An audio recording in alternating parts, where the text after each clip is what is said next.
ओम शांति। आज 9 अप्रैल 2023 की बाबा की अव्यक्त मुरली सुनेंगे। रिवाइज कोर्स है 9 मार्च 1994। मुरली का सार है, न्यारा प्यारा वंडरफुल स्नेह और सुख भरा अवतरण शिव जयंती।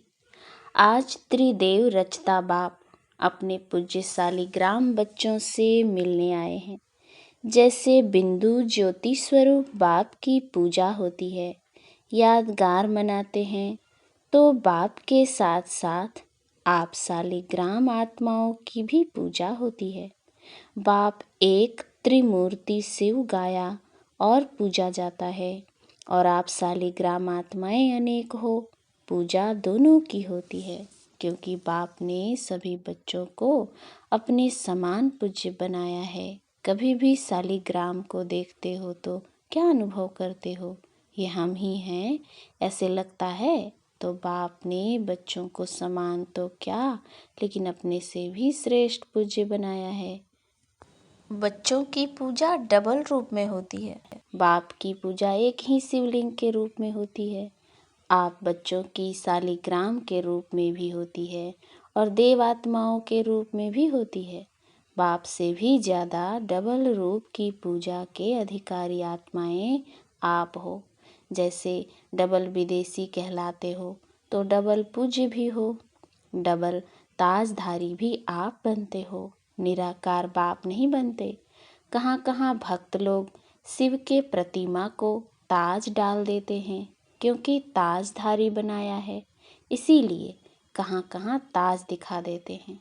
लेकिन बाप कभी भी रतन जड़ित सोने चांदी के ताजधारी नहीं बनते, क्योंकि ताज धारण होता है प्रैक्टिकल में, मस्तक में। तो निराकार बाप को मस्तक है क्या? शरीर ही नहीं है, तो ताज क्या धारण करेंगे? लेकिन स्नेह के कारण ताज दिखा देते हैं। तो बाप ने बच्चों को अपने से भी आगे रखा है। इतनी खुशी और इतनी श्रेष्ठ स्मृति रहती है। बाप दादा को अपनी जयंती मनाने की खुशी नहीं है, लेकिन आप सबकी भी जयंती है, इसीलिए बच्चों के जयंती की खुशी है। क्योंकि बाप अकेला कुछ नहीं कर सकता, और आप भी अकेले कुछ नहीं कर सकते। चाहे कहीं कहीं कोई बच्चों को थोड़ा आ जाता है कि मैं ही करने वाला हूँ, लेकिन सिवाय बाप के सफलता नहीं मिलती। तो ना बाप अकेला कुछ कर सकता, ना बच्चे अकेले कुछ कर सकते हैं। अगर बाप बच्चों से मिलन मनाने भी साकार में चाहे व आकार में भी चाहे, तो ब्रह्मा का आधार लेना ही पड़ता है। ब्रह्मा के बिना भी कुछ कर नहीं सकता। माध्यम के बिना साकार मिलन नहीं मना सकता। तो कितना प्यार बाप का बच्चों से है और बच्चों का बाप से है। एक दो के बिना कुछ नहीं कर सकते। अगर बाप को किनारा किया, साथ नहीं रखा, तो अकेले कुछ कर सकते हो? बाप कर सकता है, बाप भी नहीं कर सकता। तो ये बाप और बच्चों का साथ साथ दिव्य जन्म लेना, साथ साथ विश्व परिवर्तन करना और साथ साथ अपने स्वीट होम में जाना, ये ड्रामा की अविनाशी नूंद है। इसको कोई बदल नहीं सकता। तो यह नूंद अच्छी है ना, प्यारी लगती है ना? तो आज सब बाप का बर्थडे मनाने आए हो या अपना? बाप कहेंगे आपका, और बच्चे बाप को कहेंगे कि आपका। ये दिव्य अवतरण, जिसको शिव जयंती व शिवरात्रि कहते हैं, कितना आत्माओं के लिए स्नेह भरा, सुख भरा अवतरण है। सतयुग में भी ऐसा बर्थडे नहीं मनाएंगे। आत्माएं आत्माओं का बर्थडे मनाएंगी, लेकिन इस समय आत्माएं परमात्मा का बर्थडे मनाती हैं। सारे कल्प में ऐसा न्यारा और प्यारा वंडरफुल बर्थडे, जो एक ही समय पर बाप का भी हो और बच्चों का भी हो, ऐसा कभी होता है क्या? अगर तारीख एक भी होगी, तो वर्ष का या मास का या डेट का अंतर होगा। लेकिन ये अवतरण कितना ये अवतरण दिवस कितना वंडरफुल है, जो बाप और बच्चों का साथ साथ है। इस यादगार दिवस पर विशेष भक्त लोग भी दो विशेषताओं से के दिवस मनाते हैं। दो विशेषताएं कौन सी हैं? एक विशेष व्रत धारण करते हैं और दूसरा स्वयं को समर्पित न करते हुए और किसी को बलि चढ़ाते हैं। तो बलि चढ़ाना और व्रत धारण करना, ये दोनों विशेषता इस दिवस की हैं। अनेक प्रकार के व्रत धारण करते हैं, चाहे कोई भोजन का करते हैं, कोई जागरण का करते हैं, कोई दूर दूर से पैदल करते हुए चलने का करते।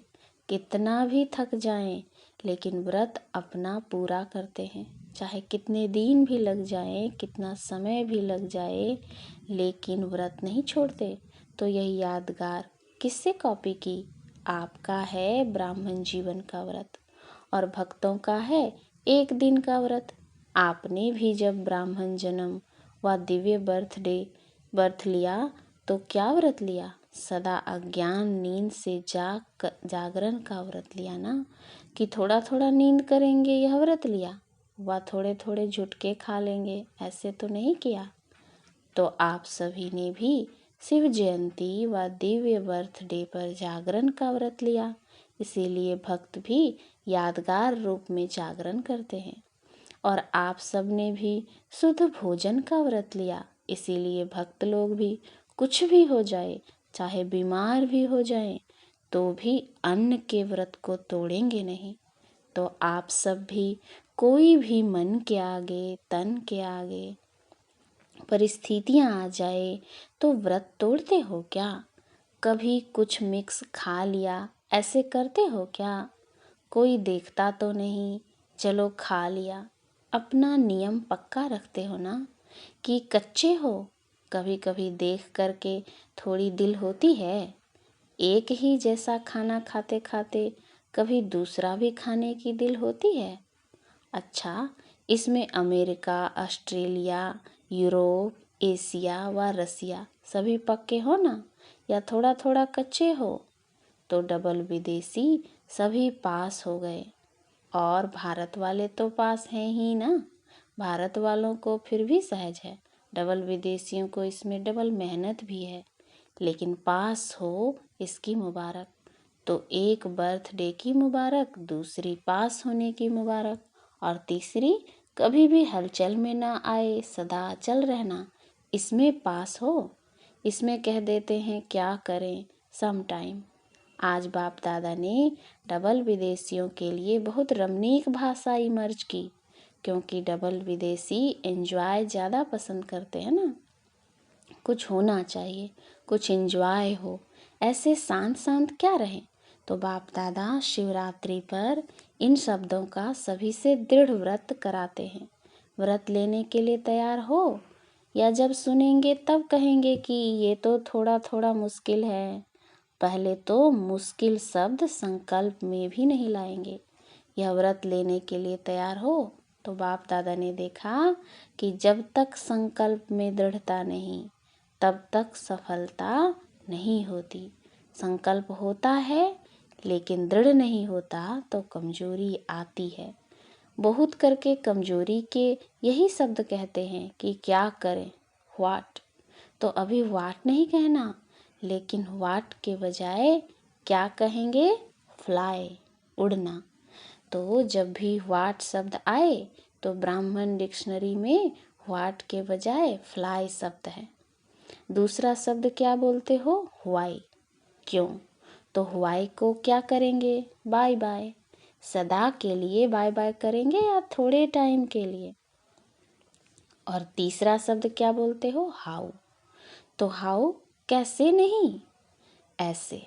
नो, जानते हैं, कैसे नहीं, नो अर्थात जानने वाले। जब त्रिकालदर्शी बन जाएंगे, जानने वाले बन जाएंगे, तो फिर हाउ कहेंगे क्या? हाउ कहना माना हवा आना, तो हाउ अच्छा लगता है क्या? इसीलिए यही शब्द हैं जो कमजोरी लाते हैं, यही शब्द हैं जो व्यर्थ संकल्प का गेट खोलते हैं। सोचो, जब भी व्यर्थ संकल्पों की क्यू लगती है तो किस शब्द से लगती है? इन्हीं शब्दों से लगती है ना, या क्यों होगा, या क्या, वा कैसे होगा, ये कैसे हुआ, ये कैसे कहा, ये क्यों कहा, अब क्या करें, कैसे करें। तो कमजोरी के या व्यर्थ संकल्पों के गेट ये शब्द हैं। इसको डिक्शनरी में चेंज कर दो, फिर क्या होगा, आप भी चेंज हो जाएंगे ना। तो भक्त लोग आपको ही कॉपी कर रहे हैं। आपकी बेहद की बात है और उन्होंने हद के रूप में यादगार रखा है। तो यह दृढ़ व्रत रखना, यही शिव जयंती व शिवरात्रि मनाना है। मनाना अर्थात बनना, ऐसे नहीं सिर्फ केक काट लिया, लाइट जला ली, दीपक जला लिया। तो ये मनाना नहीं, ये मनोरंजन भी आवश्यक है, लेकिन इसके साथ साथ कुछ काटना है और कुछ जलाना भी है। एक तरफ दीपक व मोमबत्ती जलाते हो, दूसरा केक काटते हो, तीसरा झंडा लहराते हो, चौथा गीत गाते हो, पांचवा डांस भी करते हो, और क्या करते हो, मीठा बांटते और खाते हो। तो अभी ये 6 बातें ही करनी पड़ेंगी। पहले तो दृढ़ संकल्प का अपने मन में दीप जलाओ कि अब से दृढ़ता द्वारा सफलता को पाना ही है। देखेंगे, पता नहीं, पता नहीं नहीं, होना ही है, करना ही है, गे शब्द नहीं है। और दूसरा, केक कौन सा काटेंगे, केक पूरा नहीं खाया जाता, काट कर खाया जाता है। तो क्या काटेंगे, जो भी संपन्न बनने में या संपूर्ण बनने में कोई भी संकल्प मात्र भी रुकावट हो, उसको अब से काट लो, खत्म। और जो कमजोरी हो, उसके बजाय शक्ति धारण करने का केक मुख में डालो। पहले काटो, फिर मुख में खाओ, समझा। झंडा कौन सा लहराएंगे, ये तो यादगार के रूप से झंडा लहराते हैं, लेकिन अपने दिल में बाप को हर संकल्प, बोल और कर्म द्वारा सदा प्रत्यक्ष करने का झंडा दिल में लहराओ। कोई भी संकल्प, बोल और कर्म ऐसा नहीं हो जो बाप को प्रत्यक्ष करने का नहीं हो, क्योंकि सबके दिल में बाप के स्नेह के कारण यही संकल्प है कि बाप को प्रत्यक्ष करना है। तो कैसे करेंगे, सदा अपने संकल्प, बोल और कर्म द्वारा दिल में प्रत्यक्ष करने का झंडा लहराओ। सदा खुश रहने की डांस करते रहो। कभी खुश कभी उदास, यह नहीं, जब उदास होते हो तो उस समय भी अपना एक फोटो निकालो, और जब खुश होते हो तो भी फोटो निकालो। फिर दोनों फोटो साथ रखो, फिर देखो अच्छा क्या है, मैं ये हूँ या वो हूँ। तो सदा हर्षित रहने का, खुश रहने का डांस करो। कुछ भी हो जाए, कोई कितना भी खुशी चुराने की कोशिश करे, क्योंकि माया किसी के द्वारा ही तो कराएंगी ना। कुछ भी हो जाए, कितना भी कोई किसी भी प्रकार से खुशी कम करने या खुशी गुम करने का प्रयत्न करे, लेकिन जब तक जीना है तब तक खुश रहना है। यह पक्का व्रत लिया है ना, क्या नहीं कर सकते हो। विल पावर है ना, तो जिसके पास विल पावर है वो क्या नहीं कर सकता। अगर आप मास्टर सर्वशक्तिमान नहीं कर सकेंगे तो और कौन करेगा। कोई और पैदा होने वाले हैं या आप ही हो। माला के मन के आपको ही बनना है या औरों का इंतजार कर रहे हो। फर्स्ट डिवीजन में आना है ना, कि सेकंड भी चलेगा। तो यह दृढ़ संकल्प अर्थात व्रत लो कि जब तक जीना है तब तक खुश रहना है, और जो खुश रहेगा वो खुशी की मिठाई बांटता रहेगा। उस मिठाई से तो सिर्फ मुख मीठा होता है, और इससे मन, तन, दिल सब खुश हो जाते हैं। तो यह मीठा बांटना है। और गीत सदा क्या गाते हो, मीठा बाबा, प्यारा बाबा, मेरा बाबा, यही गीत गाते हो ना। सदा यह गीत ऑटोमेटिक बजता रहे। ऐसे नहीं सेल ख़त्म हो जाए तो गीत ख़त्म हो जाए, बैटरी स्लो हो जाए, नहीं। जब बैटरी स्लो होती है तो पता है कैसे गीत गाते हो, सबको अनुभव तो है ना। फिर क्या होता है, मेरा है तो बाबा, तो आ जाता है। सिर्फ मेरा बाबा नहीं कहेंगे, मेरा है तो बाबा, मिक्स हो गया ना। बैटरी स्लो होती है तो आवाज़ स्लो हो जाता है, और उसमें तो शब्द ऐड हो जाता है। मेरा बाबा फलक से नहीं, मेरा है तो बाबा। तो शिवरात्रि मनाना अर्थात ये दृढ़ व्रत लेना, ऐसी शिवरात्रि मनाई ना, या सोचकर पीछे जवाब देंगे, अच्छा बहुत होशियार हो, अभी अभी सोच लिया, डबल विदेशी हो इसीलिए डबल होशियार हो। अच्छा, डबल विदेशियों ने मधुबन में कौन सी विशेष सेवा की, क्या किया? ब्रह्मा बाप को प्रत्यक्ष किया, स्टैम्प का फंक्शन बनाया, विशेष योग भी लगाया ना, पावरफुल योग लगाया, तो विघ्न विनाशक हो गए ना। चाहे मधुबन निवासियों के योग ने, चाहे डबल विदेशियों के योग ने, चाहे चारों ओर ब्राह्मण बच्चों के योग ने कमाल की ना, क्योंकि चारों ओर सबका यह एक ही संकल्प था कि ब्रह्मा बाप को प्रत्यक्ष करना ही है। फिर कोई ने भाग दौड़ की सेवा की, कोई ने मनसा सेवा की, कोई ने वाचा सेवा की, लेकिन जिन्होंने जो भी योग युक्त होकर सेवा की, ऐसे सेवाधारियों को सफलता की मुबारक। कितनी खुशी हुई, क्योंकि ब्रह्मा बाप से सबका दिल का अति सूक्ष्म प्यार है। सभी ने ब्रह्मा बाप को देखा है या जानते हो? क्या कहेंगे, देखा है या जाना है? जो कहते हैं हमने देखा है वह हाथ उठाओ। जो कहते हैं जाना तो है लेकिन अभी देखना है, वो हाथ उठाओ। थोड़ों ने उठाया। अच्छा, अनुभव किया है ब्रह्मा हमारा बाप है, यह अनुभव किया है? क्योंकि अनुभव भी एक आँख है। जैसे स्थूल आँखों से देखा जाता है, तो सबसे बड़ी आँख है अनुभव। अनुभव की आँख से देखा तो भी देखा कहेंगे। अगर अनुभव भी नहीं किया और अव्यक्त रूप से अव्यक्त स्थिति द्वारा देखा नहीं, तो फिर अपना नाम दादियों को नोट कराना, तो वो अनुभव करा देंगी, रह नहीं जाना। क्योंकि दूसरों को स्टैंप द्वारा ब्रह्मा बाप का अनुभव करा रहे हो और खुद नहीं करो तो अच्छा नहीं है ना। इसीलिए जब ब्रह्मा बाप के चित्र के आगे बैठते हो तो चित्र से चैतन्यता के मिलन की, अनुभव की अनुभूति नहीं होती है। रूह रिहान का रिस्पॉन्स नहीं मिलता है, मिलता है ना। तो बाप है तभी तो सुनता है और देता है। फिर भी इस अनुभव से वंचित नहीं रह जाना, समझा? तो सभी ने जो सेवा की, विशेष भारतवासियों ने ज़्यादा सेवा का चांस लिया, तो बाप दादा नाम नहीं लेते हैं, लेकिन सभी अपने सेवा के रिटर्न में नाम सहित मुबारक स्वीकार करें। डबल विदेशियों को भी सेवा का चांस मिल गया। अच्छा लगा ना? नाच रहे थे ना?